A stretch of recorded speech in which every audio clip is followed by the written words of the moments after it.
अस्सलाम वालेकुम foodies and welcome back to our channel Chop Chop. आज हम आपके लिए लेकर आए हैं एक बहुत ही आसान स्पंज केक रेसिपी जो कि हर कोई बना सकता है।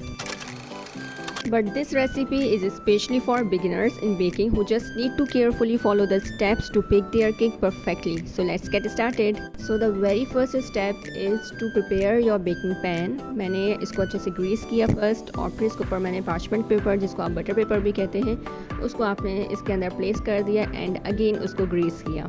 इस तरह करने से आपका केक बेक होने के बाद पैन के साथ स्टिक नहीं होगा और वो ईज़िली पैन से निकल आएगा। For this recipe we need 3 clean and dry bowls। तो फर्स्ट आपने ऐसा बोल लेना है जो कि थोड़ा ऊपर से खुला हो ताकि आप इजीली अपने ड्राई इंग्रेडिएंट्स को सिफ्ट कर सकें। ड्राई इंग्रेडिएंट्स में हम लेंगे 1/3 cup of maida, 2 tablespoon of cocoa powder and 1 teaspoon of baking powder. इन सबको हमने सिफ्ट करना है एक साथ और फिर अच्छे से मिक्स करेंगे।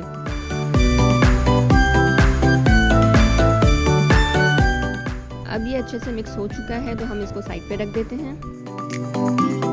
नेक्स्ट आपने ऐसा बोल लेना है कि जिसमें आप इलेक्ट्रिक बीटर के ज़रिए से जो है अंडों को बीट कर सकें। तो हमने एक बोल में, मतलब जिस बोल में हमने बीट करना है उसी में हमने 3 अंडों की सफ़ेदी ले ली है। तो 3 अंडों की सफ़ेदी यानी कि एग वाइट के साथ हम जो है 1/4 टीस्पून ऑफ नमक शामिल करेंगे और इसको अच्छे से बीट करेंगे with the help of the electric beater.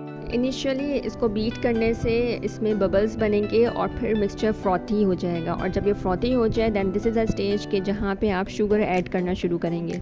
So here I am using half cup of caster sugar. आप यहाँ पे नॉर्मल शुगर भी ले सकते हैं लेकिन उसके ग्रैन्यूल्स स्मॉल होने चाहिए हैं। अब इस शुगर को आपने एकदम नहीं डाल देना, आपने इसको डिवाइड करना है पार्ट्स में। मैंने इसको 4 पार्ट्स में डिवाइड किया है और इसको मैं एग वाइट में शामिल करती जाऊँगी और उसको बीट करती जाऊँगी। इस प्रोसेस तक आपके इलेक्ट्रिक बीटर की स्पीड लो होगी, इसके बाद आप इसकी स्पीड इंक्रीज़ कर सकते हैं to speed up your process. अब यहाँ पर आप देख सकते हैं मैं इसको इतना बीट कर चुकी हूँ कि इसकी सॉफ्ट पीक फॉर्म हो गई है, लेकिन मुझे अभी इसको फर्दर बीट करना है ताकि मुझे हार्ड पीक मिल जाए।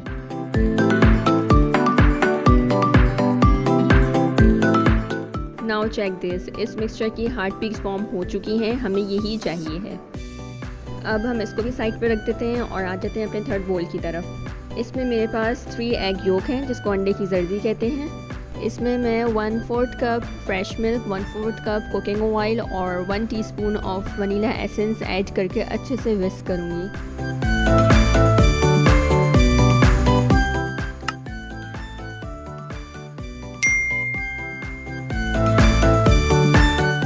अब ये अच्छे से मिक्स हो चुका है तो मैं इसको साइड पे रखूँगी। And bring your egg white बोल ऑन शेल्फ। अब हमने इसमें एग योक वाला मिक्सचर ऐड करते जाना है और इसको अच्छे से फोल्ड करते जाना है। केयरफुली हमने इसको फोल्ड करना है फ्रॉम बॉटम टू टॉप। आप स्पैचुला लेके आएंगे और उसको केयरफुली और जेंटली फोल्ड करेंगे।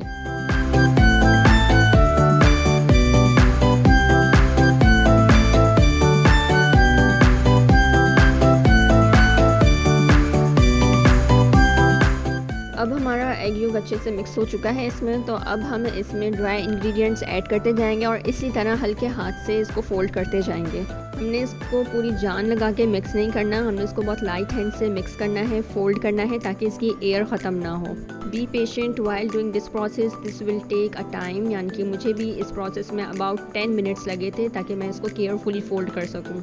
आपने इन ड्राई इंग्रेडिएंट्स को भी स्लोली एंड ग्रेजुअली स्पून करके ऐड करते जाना है ताकि एक तो लम्स ना बने और दूसरा इस मिक्सचर की एयर ख़त्म ना हो।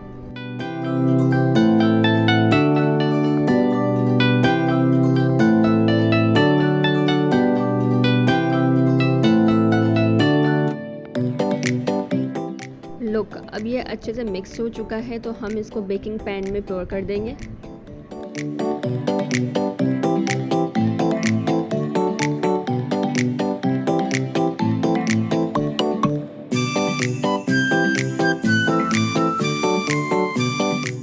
अब आप स्पैचुला से इसकी सरफेस को फ्लैट कर दें और टूथपिक से इसके बबल्स को ख़त्म कर दें। अब मैं इसको 4 to 5 टाइम्स स्टेप करूँगी और फिर प्री हीटेड ओवन में इसको रख दूँगी। So baking tip number 1 is preheat your oven before 20 minutes and tip number 2 is not to repeatedly open the oven, otherwise the surface of your cake gets sinked, वो ऊपर नीचे हो जाएगी। If you have this type of oven तो आपने इसकी tray को middle में सेट करना है और बर्नर के बिल्कुल मिड में पैन को भी प्लेस करना है। After 20 minutes our cake was ready. इसको मैंने टूथपिक की मदद से चेक किया and the toothpick was clean after inserting it into the cake. अब मैं इसको 2 से 3 दफ़ा टैप करूँगी और इसको पलट दूँगी तो ये ईज़िली निकल आएगा। Now remove the parchment paper.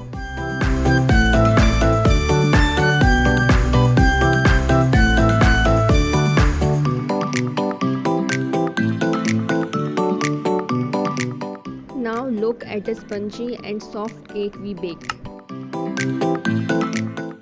To find out how we turn this cake into a cheesy dessert, stay tuned. Until next time, happy cooking!